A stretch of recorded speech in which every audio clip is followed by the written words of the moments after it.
कक्षा 6 की वर्कशीट है बच्चों, वर्कशीट नंबर 22 है और देशांतर इसमें टॉपिक रहेगा।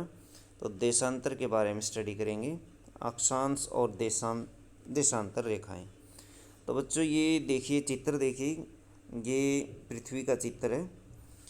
चित्र को देखिए, भारत और कनाडा एक ही गोलार्ध पर स्थित है। भारत और कनाडा एक ही गोलार्ध पर स्थित कैसे हैं? देखिए, ये भारत है बच्चों और ये कनाडा है। तो देखिए, भारत कहाँ स्थित है? यहाँ पर भारत स्थित है चित्र के अंदर, और यहाँ पर ये कनाडा स्थित है। अब इन्होंने कहा कि दोनों एक ही गोलार्ध में स्थित हैं। पिछली वर्कशीट में हमने अक्षांशों के बारे में पढ़ा था। अक्षांशों से केवल हमें उत्तर और दक्षिणी दिशाओं की पहचान कर सकते हैं। अक्षांशों से क्या ज्ञात कर सकते हैं? उत्तर और दक्षिणी दिशाओं को ही ज्ञात कर सकते हैं। उनकी सही स्थिति का पता लगाने के लिए हमें ये पता करना होगा कि उत्तर ध्रुव को दक्षिणी ध्रुव से जोड़ने वाली संदर्भ रेखा से पूर्व या पश्चिम की ओर इन स्थानों की दूरी कितनी है बच्चों? तो बच्चों क्या है, इनकी दूरी ज्ञात करनी पड़ेगी। हमें पता करना होगा कि उत्तर ध्रुव को दक्षिणी ध्रुव से जोड़ने वाली संदर्भ रेखा से पूर्व या पश्चिम की ओर इन स्थानों की दूरी कितनी है। तो हमें ये दूरी ज्ञात करनी पड़ेगी। तो बच्चों ये स्थिति आप देख सकते हैं। देखिए, भारत कहाँ पर स्थित है? ये इंडिया है, और इंडिया की स्थिति देखिए ये है यहाँ पर, और ये देखिए इधर है, ये इधर है 23.5 डिग्री अक्षांश पर। एक एग्जाम्पल देखिए, इसके द्वारा इसको आसानी से समझ सकते हैं। इसको समझने के लिए कागज़ पर समान दूरी वाली अक्षैतिज और ऊर्ध्वाधर रेखाएं खींची, जैसे चित्र में खींची गई है। ऊर्ध्वाधर रेखाओं को संख्याओं के द्वारा दिखाएंगे। ये ऊर्ध्वाधर रेखाएं हैं, खड़ी जो रेखाएं हैं वो ऊर्ध्वाधर रेखाएं हैं। और अक्षैतिज रेखाओं को क ख ग घ अड़ अक्षरों से व्यक्त किया गया है। ये अक्षरों के द्वारा दिखाया गया है। जिन बिंदुओं पर ये ऊर्ध्वाधर और अक्षैतिज रेखाएं एक दूसरे को काटती हैं, वहाँ कुछ छोटे वृत्तों को ए ब स द और ध नामों से व्यक्त कीजिए। ए ब स द और ध। मान लीजिए कि ऊर्ध्वाधर रेखाएं पूर्व देशांतरों और ऊर्ध्वाधर रेखाएं, इन्होंने कहा कि पूर्व देशांतरों, और अक्षैतिज रेखाएं उत्तरी अक्षांशों को व्यक्त करती हैं। मान लीजिए ये दिखाती हैं उत्तरी अक्षांशों को, और जबकि ये दिखाती हैं पूर्वी देशांतरों को। तो ये दिखाती है बच्चों, ऊपर देखा हमने, ये पूर्वी देशांतरों को दिखाती है। नीचे वाली जो रेखाएं हैं ये उत्तरी को दिखाती हैं, उत्तरी अक्षांशों को दिखाती है। आप देखेंगे वृत्त ए वृत्त, देखिए ये वाला ए वृत्त है बच्चों। वृत्त ए ख उत्तरी अक्षांश है और 1 डिग्री पूर्वी देशांतर स्थित है। 1 डिग्री के नीचे है ये, तो 1 डिग्री पूर्वी देशांतर। हमने कहा था कि ये पूर्वी देशांतर है, और ये इसको कहा था उत्तरी अक्षांश है।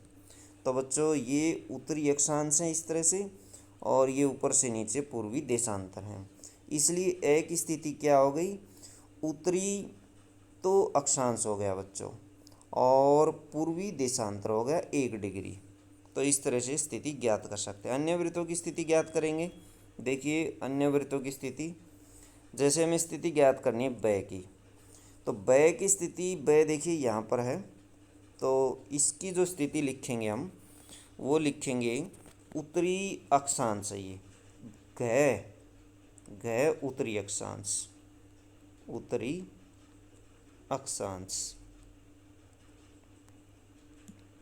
तो ये घ उत्तरी अक्षांश हो गया बच्चों, उत्तरी अक्षांश।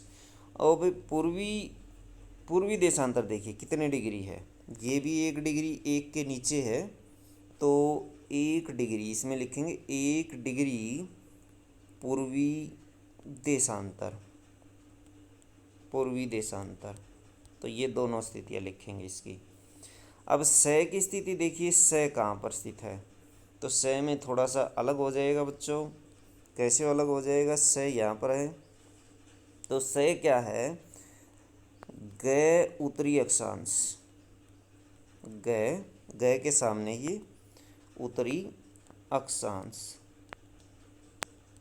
और देशांतर 3 डिग्री हो जाएगा, 3 के नीचे है तो 3 डिग्री पूर्वी देशांतर, पूर्वी देशांतर। तो ये है इसकी स्थिति। द की स्थिति बताइए। इसी तरह द की स्थिति आप बता सकते हैं। द किसके सामने है, अड़े के सामने है, तो ग के स्थान पर यहाँ आ जाएगा अड़े, अड़े आ जाएगा और अड़े उत्तरी अक्षांश हो जाएगा, और डिग्री वही रहेगा, बिल्कुल सेम वही रहेगा, 3 डिग्री पूर्वी देशांतर। तो इस तरह से द की स्थिति हमने ज्ञात करी, और ध की भी स्थिति आप ज्ञात कर सकते हैं इसी तरीके से। अब देखिए आगे, अगर आपको किसी स्थान के अक्षांश और देशांतर की सही जानकारी हो तो ग्लोब पर आप उस स्थान का पता आसानी से लगा सकते हैं। चित्र 1 में ए की स्थिति का पता लगाइए। चित्र 1 दिया गया है और इसकी स्थिति का पता लगाएंगे। देखिए ये ए है, चित्र 1 में ए है, ये इसकी स्थिति यहाँ पर है, और इसकी स्थिति हमने गोल दायरे के द्वारा दिखा दी है। अब देखेंगे कि इसकी सही स्थिति कहाँ पर है। इसकी जो ये देखिए अक्षांश रेखा देखिए बच्चों, अक्षांश 45 कितनी है, अक्षांश जो है वो 45 डिग्री है, 45 डिग्री अक्षांश है। और देशांतर देखिए ऊपर, तो देशांतर देखने के लिए हम इसको ले जाते हैं इस तरफ 60 डिग्री के ऊपर, तो ये चला जाता 60 डिग्री के ऊपर। तो देशांतर कितनी है, 60 डिग्री, 60 डिग्री देशांतर, और ये अक्षांश 45 डिग्री अक्षांश और 60 डिग्री देशांतर। तो इस तरह से आप इसको कर लेंगे। तो बच्चों ये थी आपके एसएसटी की वर्कशीट। वीडियो अच्छी लगे तो लाइक करें, हमारे चैनल को सब्सक्राइब करें।